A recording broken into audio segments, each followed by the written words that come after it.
Welcome to the intersection of technology, cybersecurity, and society. Welcome to ITSP Magazine. You're about to experience the other society. Prepare yourself for an independent, unscripted, and unedited conversation about the past, present, and future of the relationship between technology and humanity. Our goal is to share information and inspire action so that technology can be utilized to make our world a better place for everyone. The Other Society is not just a vision, it is a movement, and you can join it. Knowledge is power, now more than ever.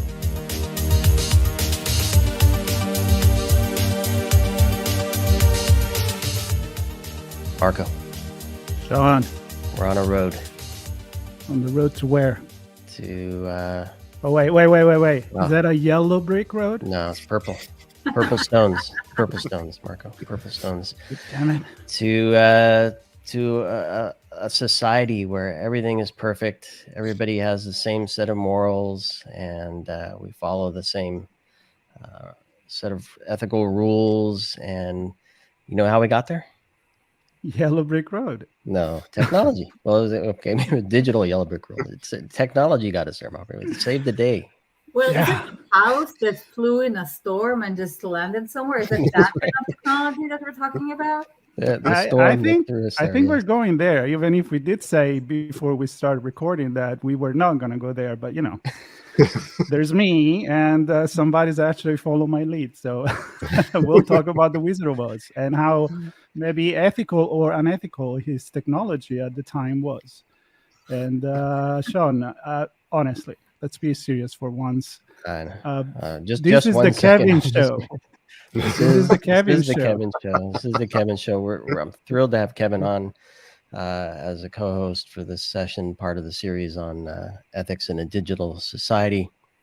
And we've had many chats with Kevin on ethics and technology. And in the first episode of the series, we got very philosophical. What is ethics, and how does it play a role in our society and shape the way we build and use technology, or vice versa? And, lots of fun stuff there. So I encourage everybody to listen to that episode, and a number of links as well there. But Kevin, today it's all about technology, right? Both directions, using it, abusing it, and its toll against us as humanity.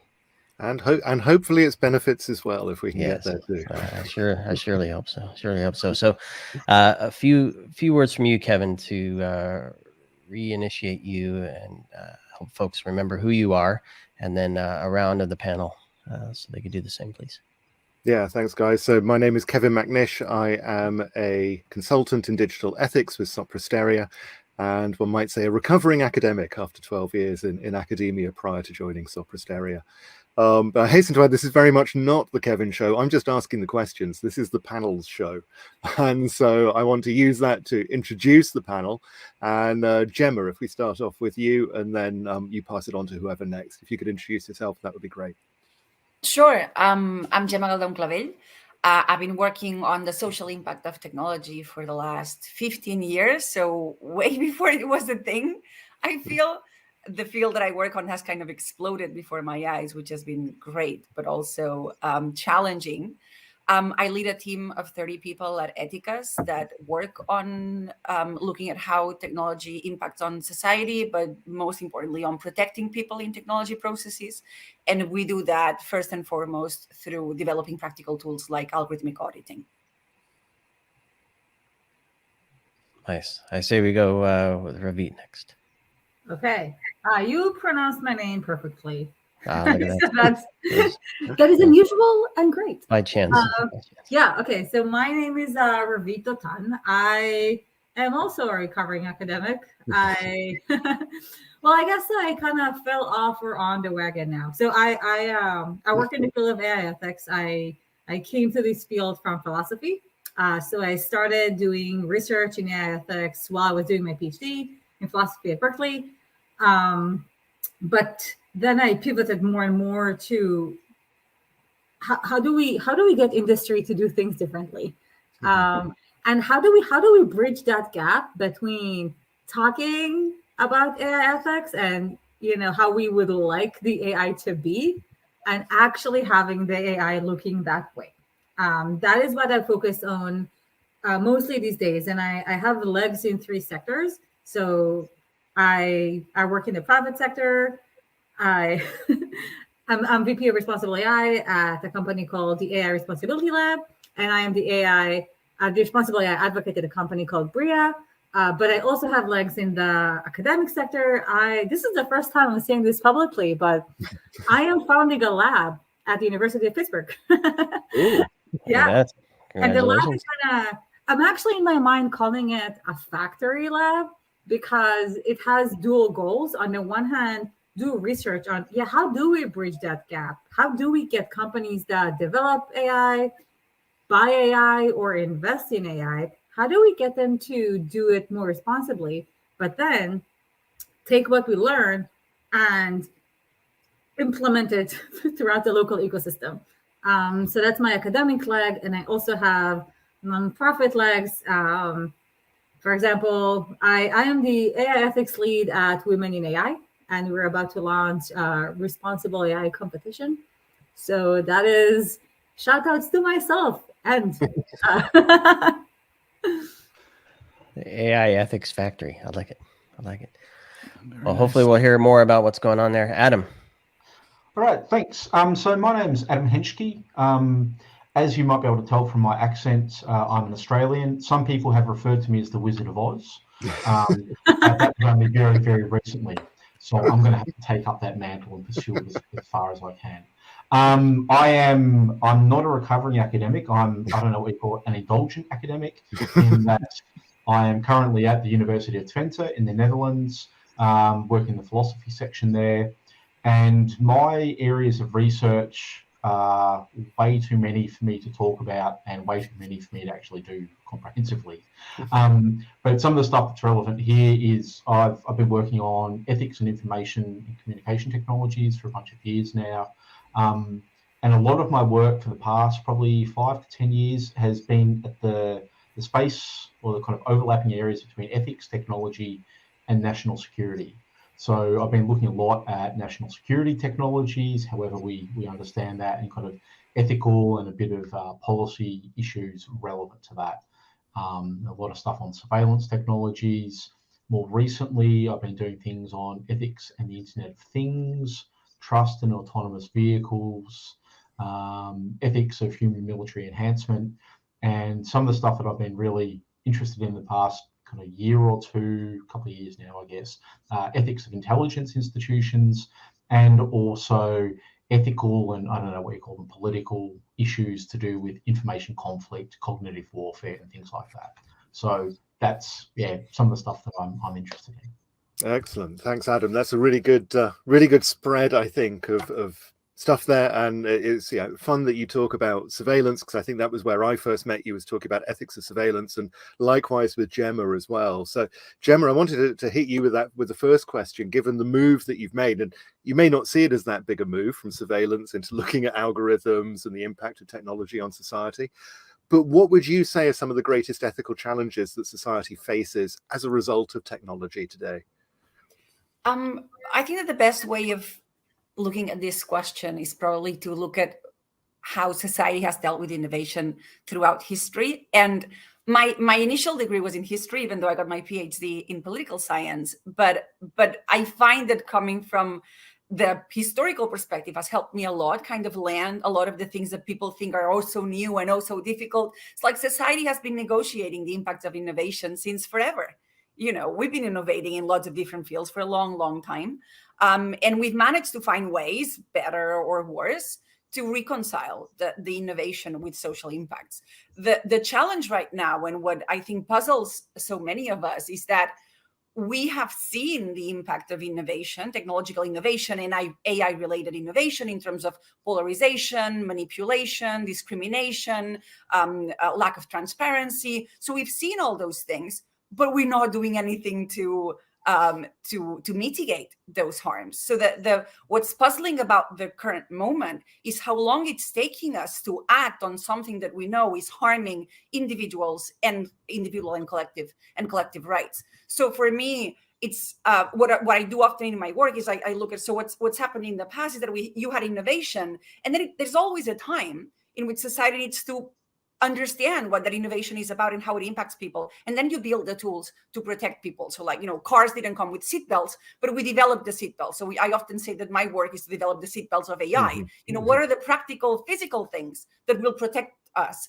That doesn't mean that a seatbelt doesn't make a car good, but it makes it better. So, the fact that you audit an AI system doesn't mean it's a good system, but it's definitely a better system because it's gone through a process that has mitigated those risks. Another example, very timely with COVID, vaccines. When we started developing vaccines, we would try them on humans. Now we don't do that. There's clinical trials. There's a huge process. It's heavily regulated, and no one would say, oh, I'd rather be vaccinated with a vaccine that didn't go through clinical trials. We understand that clinical trials are the way that we have negotiated the potential of pharmaceutical research and the needs of society. So, what are the specific things that we need to develop around AI to ensure that we mitigate for those harms that, again, they're very established at the collective level: polarization, manipulation; at the individual level, discrimination; at the societal level, lack of transparency. So we know what those harms are. They all stem from the fact that current technological development has been allowed to develop without any kind of control of oversight or need for precautions. So we're here because we didn't do our homework when we could. And now we kind of need to accelerate the process in which we demand that those safeguards and guarantees are built around AI. Okay, thank you. That's really interesting. And, talking about vaccines, makes me think about the research that's being done on cells on a chip, and that increasingly we're looking at developing methods for testing new drugs, new pharmaceuticals on artificial environments in the first place, and we're able to model that in computers and so on. So maybe I'm going to be the voice for positive technology in this call. We'll see. But certainly I take your point. And it also puts me in mind of something called the Collingridge dilemma, which is that we often don't know what the harms of a new technology are going to be until it's launched on society. And then we discover those harms, only to find out that by that stage, it's too late to do very much about them. So we end up, as you say, Gemma, playing catch up with that. Ravit, same question to you. How do you see things going? What do you think are the biggest challenges we're facing at the moment because of tech? Okay. I'm split in myself about how to answer this question. On the one hand, there are a lot of ethical challenges that are widely discussed, so it's important to be aware of them. Fairness is a very important one. So technologies that we have today have great potential to exacerbate the existing inequalities that we already have. And a part of why these technologies really stand out in their potential negative potential is because of the scale. With AI, everything is at scale. With a click of a button, you're going to influence masses of people. And it's really scary to see it happen. So we do have, those risks. But maybe I want to use my time to highlight something that I think is not highlighted enough of what those new technologies are doing to the global political landscape. So something interesting that is happening in AI ethics. So those technologies, as many technologies are, often produced in the West. And when I say West, I mean US and also Europe. These are, also in China, but here's what happens. So we have this, I come from this AI, so I'm gonna focus on that. So we have those technologies produced in those countries, and then we have this field of AI ethics coming in. And to me, something really important that happens in AI ethics is figuring out answers to this question. How can technology, and specifically AI, impact people, society, the environment negatively or positively? But what are the potential impacts? What happens is that a lot of those conversations right now are happening in the US and in Europe. That's what we're seeing. And it's good that we're having those conversations. But when we're asking about potential negative consequences, this is a culturally sensitive question. A culturally sensitive question. This is a value sensitive question. What we're seeing is a lot of very specific value systems that are shaping our perspective on the potential negative impacts of technology and AI. And there's a risk that comes with that. And the risk is, some kind of cultural colonialization. And when I talk to people with, from other parts of the world, they often name that, and one person I spoke to even said that in some countries it's considered, some people actively consider it, as like an act of like actual colonialization. And one really interesting paper I read about this talked about the concept of autonomy. Autonomy is one of the values that people talk about in AI ethics a lot. So we want to be able to make our own decisions. If we think of nudging that marketers use, if you use AI for nudging, it's going to take it to a whole nother level. And so it's to the level of some people say, oh, am I still autonomous? It's like manipulating my thoughts too much. And so autonomy became one thing that people really talk about as a potential huge risk, and it is. But this concept is also familiar from bioethics, and in bioethics, it's been a bit controversial because interpretations of autonomy in the West are connected to individuality, but that is in conflict with some communitarian values in African communities. And so we want to be careful when we are thinking about those technology risks, ethical risks, that we do it in ways that don't perpetuate, some of the harmful mechanisms that we've seen in global politics. So that is my not exactly answer to the question, but maybe close enough to count.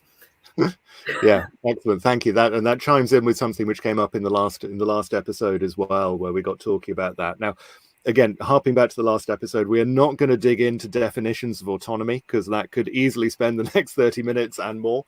But Adam, I want to direct the same question at you as somebody who is not from the US or Europe, maybe has a different perspective on Southeast Asia and some of those areas from your background and Australia, and also your research into sort of issues around security and national security. So do you sort of see a slightly different angle on anything that we've been talking about? I definitely agree with Ravit's points. That said, even though Australia, I consider it to be an Asian country, it's in kind of the Asian region. I'm obviously very, very Western. So, I'm Australian, but white Australian with a European heritage and things like that. So I think I'd probably be seeing it mostly through that kind of Western lens, and also kind of being trained in standard, Western, European and US style philosophy. My head's probably much more in that Western space. In terms of the question of what is the biggest kind of technological thing facing us, or problem caused by technology, when I saw this question, my first thought was climate change. So, that's obviously brought about by a whole bunch of technologies, and we are sort of, slowly heading towards some series of nightmare scenarios as a result of those technologies.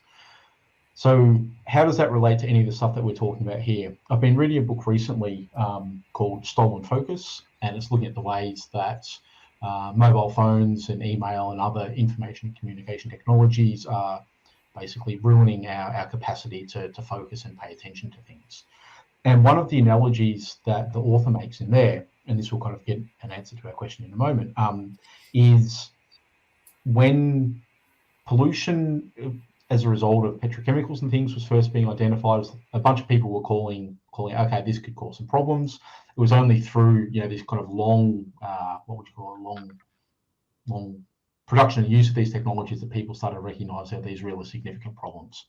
For me, the thing that I don't think it's necessarily the most important thing in overall kind of technology stuff, but for me, the thing that I'm working on most is areas of these overlaps between information communication technologies and national security, and particularly the way that information communication technologies and the interfaces of them are driving increased polarization, a lack of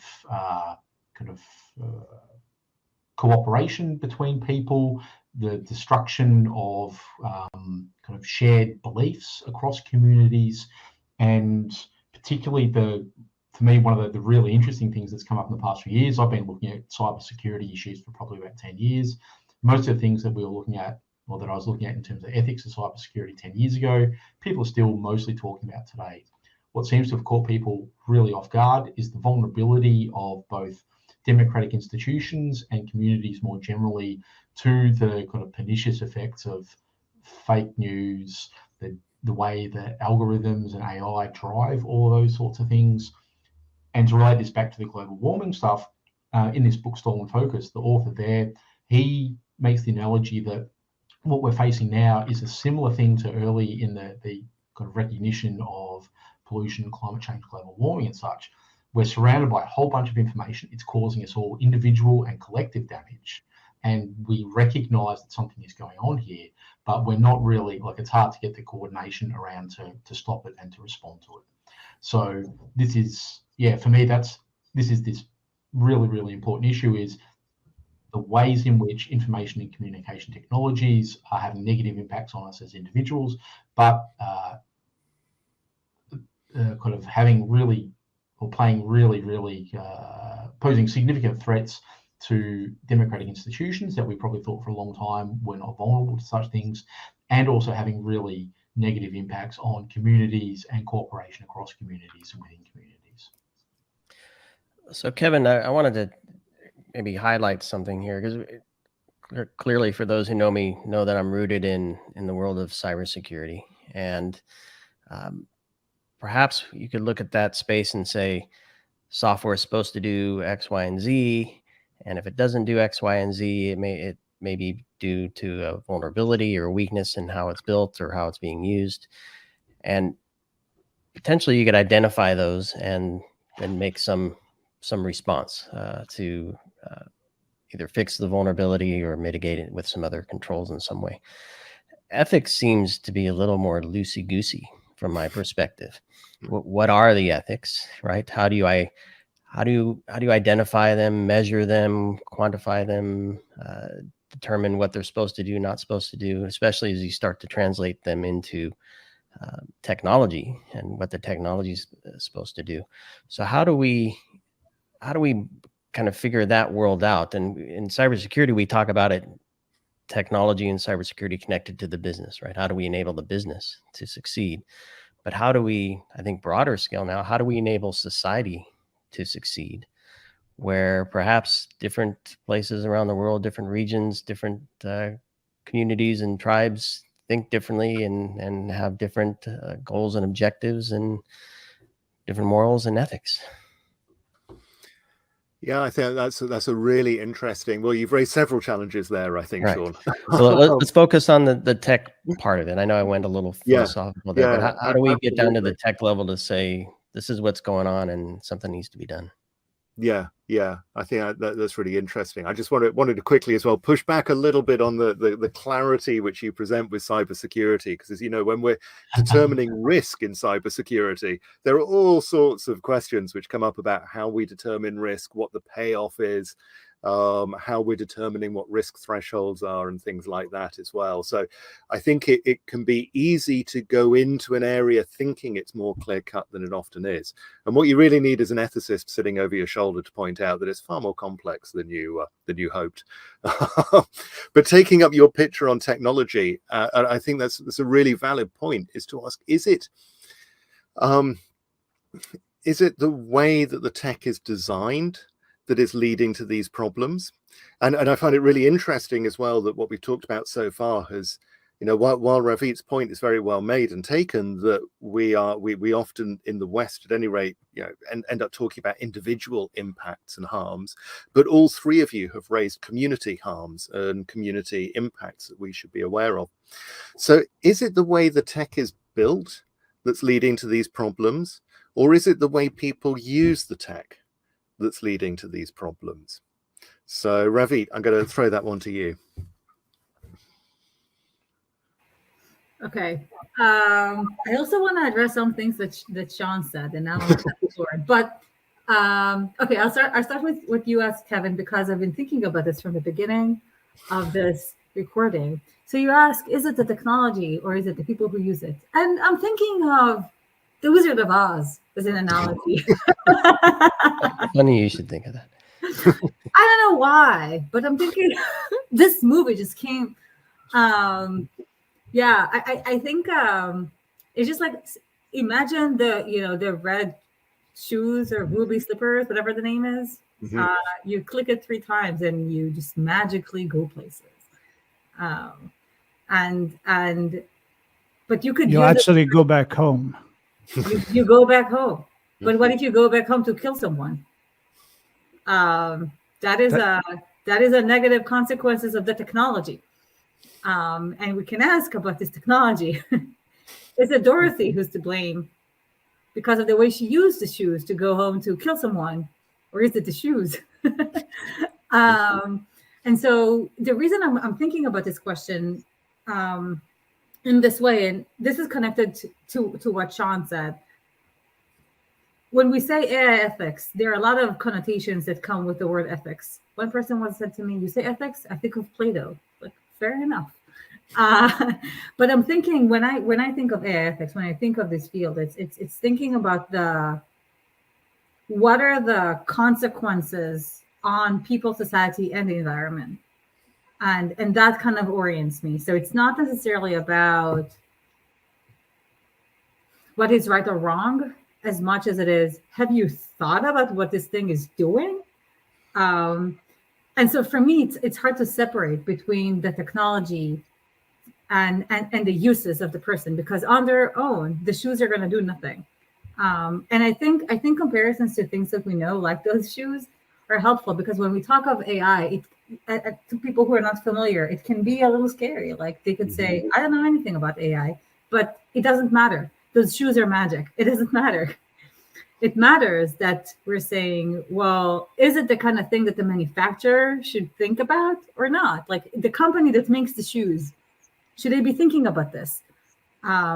So for me, it's a difficult question to answer, because I don't necessarily distinguish between is it the technology or is it the people? I kind of see it as both at the same time. No, I think that's a fair point. I mean, technology which doesn't impact on people or isn't used by people in some way is pretty redundant technology, ultimately, I would say. Yeah. But Adam, same question to you.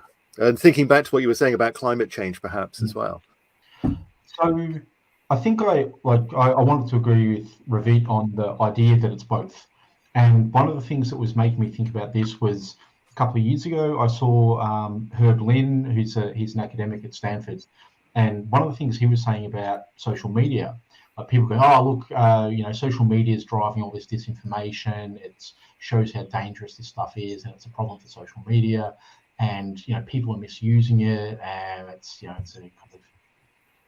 problem of social media. His point was, this is not an accident. This is the way social media is supposed to work. The people who have been using social media for, let's say, politically problematic purposes or socially problematic purposes, they're using it in exactly the way that it's supposed to be used. And the way that this kind of links the technology and the user is, there's a lot of information coming out now about the way that social media companies design their technologies in ways that hijack or kind of parasitic upon certain kind of neural responses to things. So if something's flashy and shiny, I'm more interested in that. One of the really interesting things that's coming out now, there's been obviously a discussion for a while about the attention economy, but particularly the outrage economy, and that we will be more inclined to pay attention and remain kind of attentive to things that outrage us. I suffer from this as much, if not more, than most people. I spend a lot of time looking at things on social media that make me very, very angry. It kind of gets my blood up, and I go, oh my God, this is amazing and horrible, but I'm going to keep looking, I'm going to keep looking, I'm going to keep looking. And so the issue here, I think, is it's a bit of a mistake to try and separate the technology and the person. As Ravit was saying, if you're going to look at ruby slippers, there has to be a Dorothy who's wearing them. Similarly, if we're going to look at some of the issues, whether it's with something like social media or AI, algorithms, etc., it has to be, we have to look at that technology used in which both kind of social context and the ways in which it's kind of impacting individual thinking. So I think it's both, and each of them plays a role in shaping the other, which makes things quite complicated and messy. Interesting. Yes, absolutely. There's that, constant interaction between the two going on, and very, appropriate after the recent death of Bruno Latour, who obviously focused a lot of his work on looking at the interaction between humans and technology, and again, that mutual shaping. Gemma, same question to you. Can I just add to that? Sorry. Go ahead. Yeah, please. Because Adam made me realize that I forgot to say something. Of course, I agree with you, Adam, on agreeing with me. I just want to add something, because I especially liked how you described social media as, a technology that was potentially designed to be misused. Because I think there's a third actor that we need to be thinking about. So there's the user of the technology. There's the technology, and then there's the organization that created the technology. And I think sometimes we say the technology itself, but someone created it. Mm-hmm. And so to me, I'm thinking, I would maybe phrase the question differently. Like, is it fair to say that the tech raises ethical challenges, or is it the way that people use it? So maybe it's the way that people create it.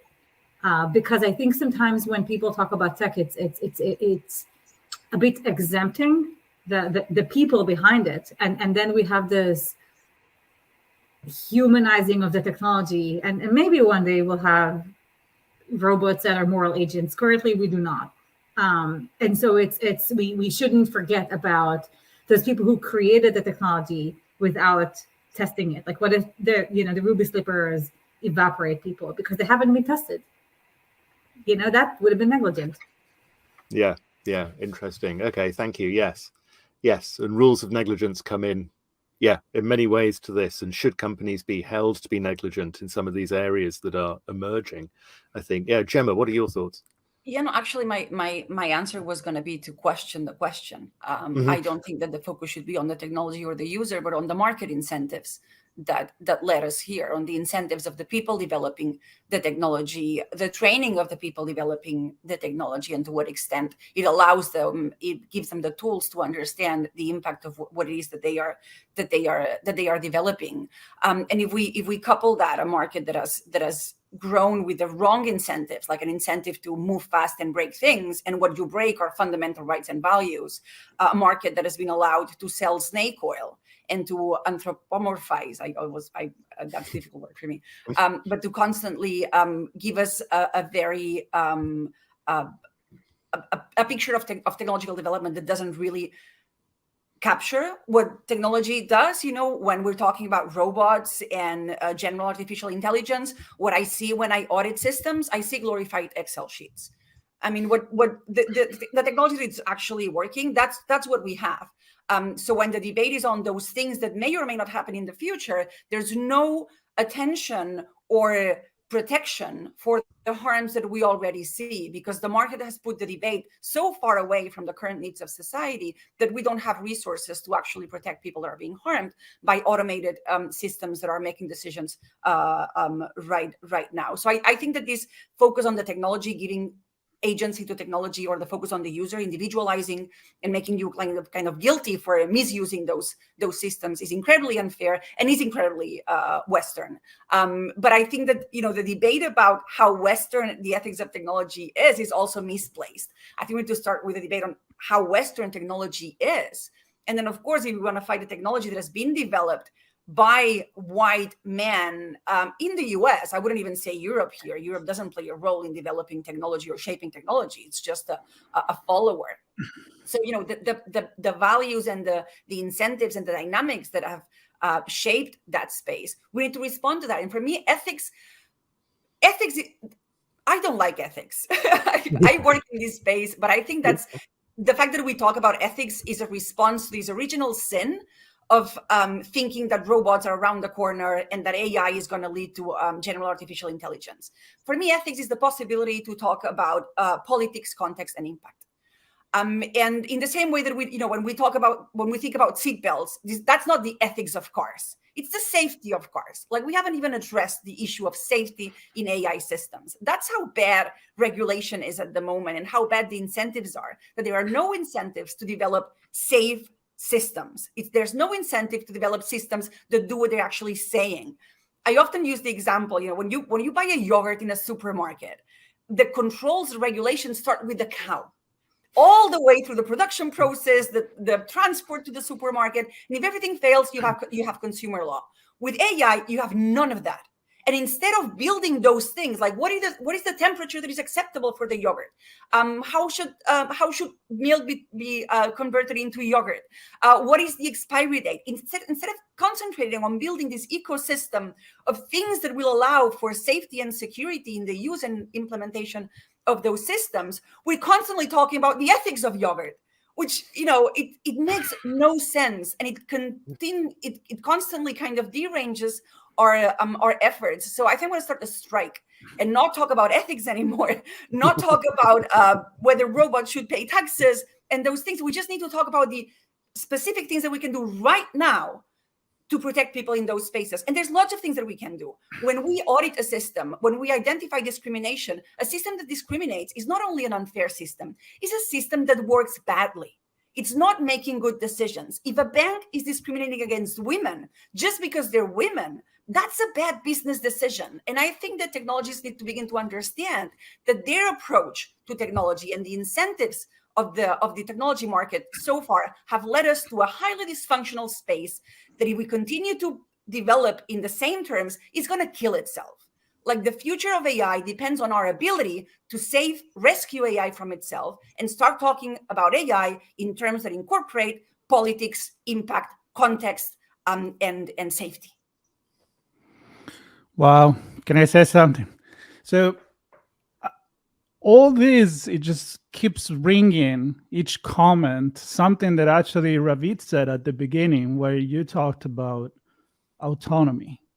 And I feel like autonomy is what we really fear the most when we talk about advanced technology, in particular artificial intelligence, that fear that you can't unplug it. If you look at the paperclip scenario or other scenario that are very, very scary, it's the fact that, if your vacuum machine goes crazy, you just unplug it.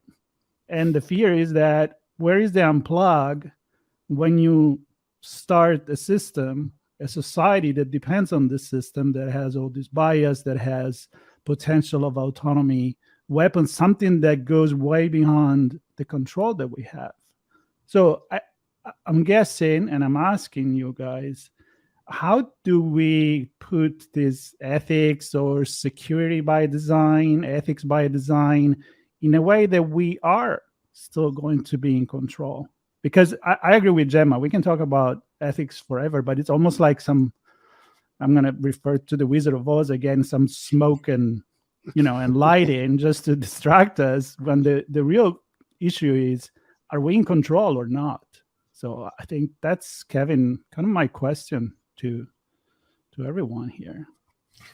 Well, absolutely. I mean, I think I would come back a little bit and say whether we're in control or not, and whether people are harmed and safety are still fundamental ethical issues. But I certainly take the point, Gemma, that yes, if we just talk about ethics and we don't talk about operationalizing them, making them real, getting the rubber on the road and actually seeing this stuff make a difference, then yeah, we're just whistling in the wind, for want of a polite term, as to what we're doing with our time. And that ultimately, yes, that's a waste of time that we don't want to do. So I think for a final sort of question around, because we've only got about 7 minutes left, I want to pick up on some things that have been said. You've been talking about seatbelts throughout, Gemma, which is great. I often use a very similar analogy about safety by design with cars. You don't build the car and then decide you're going to slap the seatbelt on at the end, or the warning light in the dashboard that comes on at the end. You need to have the requirements there. You need to make sure, as you're designing the vehicle, that is built into it, and so on. And so you get the final car at the end. Interestingly enough, of course, though, that at least in the UK, seatbelts didn't even become standard in the back seats of cars until 1980.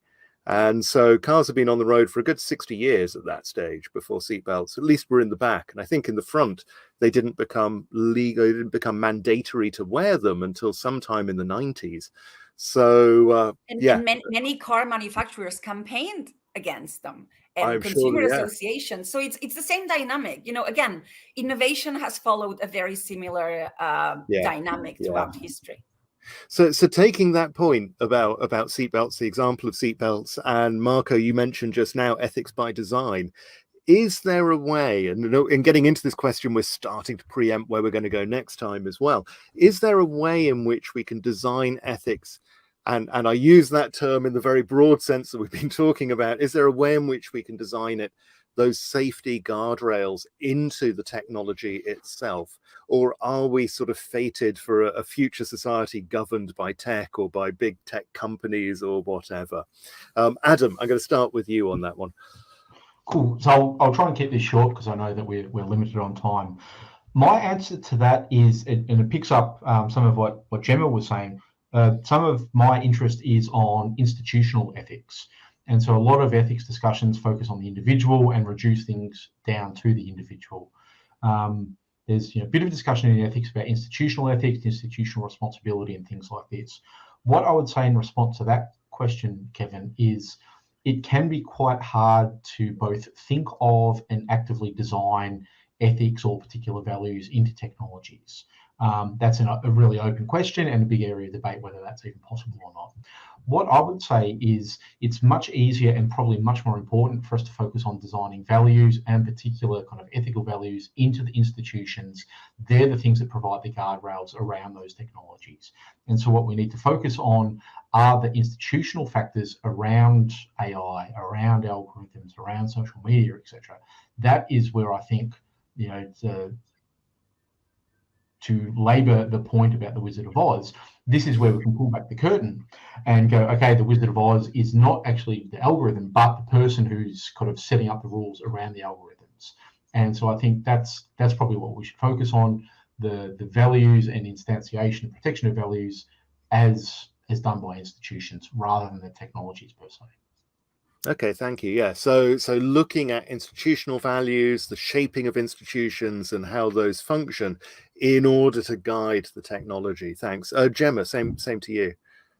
So we're working on 4 things that can begin to build this ecosystem of oversight and controls, internal and external, that AI needs to be reconciled with the needs of society and our legal framework. So audits is the obvious one, and it allows us to go to kind of retrace all the decisions that were made before the system was built. We can also see how it's working in practice, and we can also see what humans do when a decision is made. So for me, audit is one of the key pieces in starting to open the black box of AI and incorporate the incentives for developing AI differently. But we're also working on registries. It is very important that whenever an algorithm is in place and is making decisions that impact on human beings, people know that the systems exist. So we're campaigning with different countries so that in the upcoming AI Act and the national AI agencies that are going to be created, that one of the responsibilities of those agencies is to keep a register for any AI with social impact, so that we know that it exists and how it works. Related to this, we're working together with the industry in Europe and Latin America in developing what we call algorithmic leaflets, just like the leaflets that come with medicine. Again, we don't need to invent anything. We've done a lot in the past as a society to reconcile the potential of innovation and make sure that it develops at its maximum potential. And so with medicine, we found that, having this little paper that tells you what's in the medicine and how to use it and who to call if something goes wrong and what tests have been done. So could we have algorithmic leaflets that meant that whenever you buy one of those systems, you can know how it works. And you can also compare between different providers, something that right now, not only citizens don't have, but also the companies, the organizations that buy those systems often don't know what it is that they are buying. So we would incorporate transparency in this process. And finally, algorithmic scores, just like we have Nutri scores, just like we have the A++ in home appliances. Can we do also things that help consumers understand how technology works without having to be experts in the field? Like, I don't need to be an expert in washing machines to buy a washing machine that is the least aggressive towards the environment. We should stop requiring that it is the consumer that arms itself themselves against the abuses of technology. We need to help them understand the choices that they are making. And right now, the user doesn't really have an ability to do that. So these are like the 4 proposals we put on the table that we're working at the policy and industry level to incorporate, and hopefully many more will come that will allow us to get to a place where AI is like cars, not perfect, maybe not even desirable, but at least that when it functions in conditions of safety and protection, the maximum protection for human beings. Excellent, thank you. That's some great examples there of filling in with what Adam was saying about institutional change and building institutional values in, but broadening that out even to the societal level and saying, what can we as a society expect and what can we hopefully get in order to move this in the right direction? Ravit, in the last minute or so, back to you. What do you think? Okay, I want to highlight the organizational aspect of this. So for me, it's this is the thing that I'm researching anyways. So it's how do we get the organization to do this quote unquote ethical assessment, but by ethical I mean more like the social political context of what they're doing. And I actually, maybe I'll use my minute to just give some concrete examples of things that organizations can do so that they would end up with those products that would pass muster and maybe have those kind of certifications that Gemma mentioned. So I think organizations should start at their inception. So if a founder is currently listening to me, you can do this as a founder. Take some time. Find a time on your calendar to do like a basic impact assessment. There are many free resources online. You can find them. I also have some on my website. Know in advance what potential consequences your product could produce. And then when you do your customer discovery at the very beginning, talk to them about some of their concerns. And this is something you can keep going as your company develops. Always when you do sales, when you do marketing, these are actually communication opportunities. And through that, you can understand even better some of the potential consequences of your product. And when it comes to your development lifecycle, one thing that companies can do that helps is do a quote unquote ethical review before you decide to develop the feature. So when companies decide whether to develop a feature or not, often they will have business considerations, market fit considerations. Why not add potential social consequence considerations, right? Or at least, and you may decide, yes, I see the risk, I want to do it anyway, but here are some things I can do to make it better. And then when it's ready to launch, at least go back to it. Did you do those things, And then if you're more advanced than that, you can have measures. So you can decide, okay, I care about A, B, and C. This is how I measure A, B, and C. These are my bare minimum requirements for A, B, and C. I will not launch if it fails this test. So I encourage anyone who's listening to this, whether you are like developing AI or you might be investing in AI or any kind of technology, or especially AI or like database, these are going to have a huge impact, or do have. Think about those things very concretely in your day-to-day things you can do. Brilliant. Thanks, Ravit. I think that's a wonderful way in which to sum this up. We've kind of gone from talking about these very sort of broad ethical problems to ending up with some very real practical solutions that people can and should be thinking about in order to address these considerations. And this is something we'll be getting into further in the next session. Ravit, I know that your new lab on operationalizing AI ethics and helping that kind of thing, you're going to be very interested in that. And I think hopefully the rest of our audience will as well. Sean and Marco, back to you guys.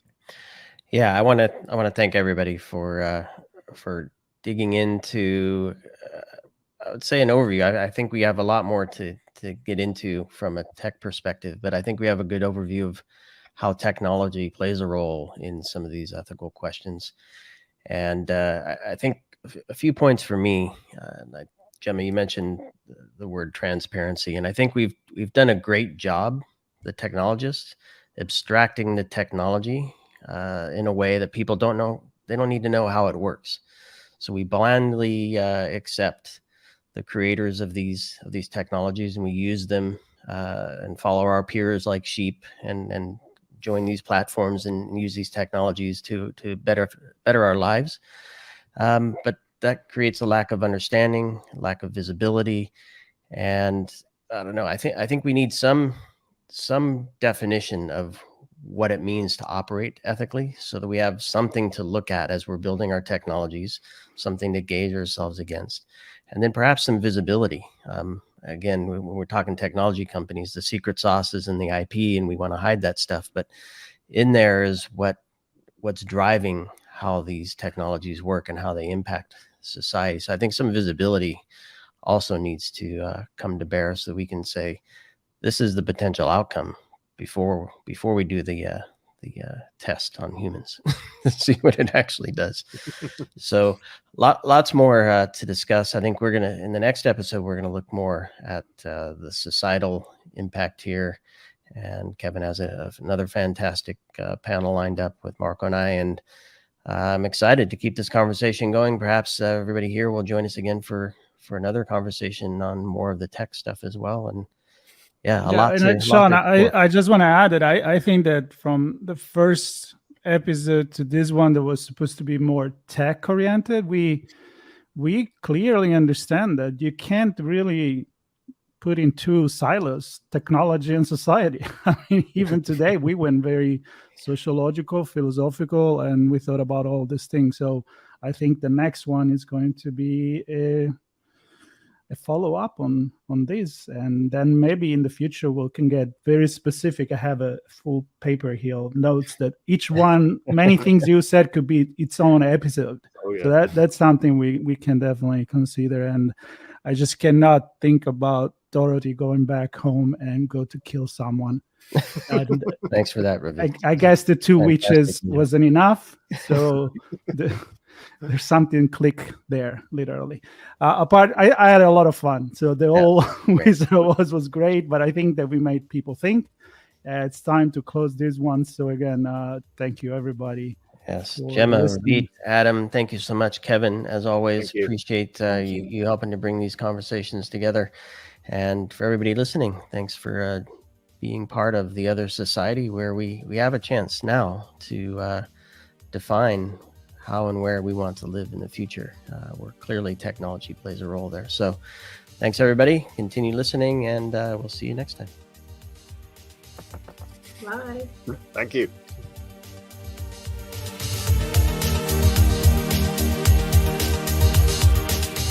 We hope you enjoyed this episode of The Other Society. If you learned something new and this discussion made you think, then share itspmagazine.com with your friends, family, and colleagues. If you represent a company and wish to associate your brand with our conversations, sponsor one or more of our podcast channels. We hope you will come back for more stories and follow us on our journey. You can always find us at the intersection of technology, cybersecurity, and society.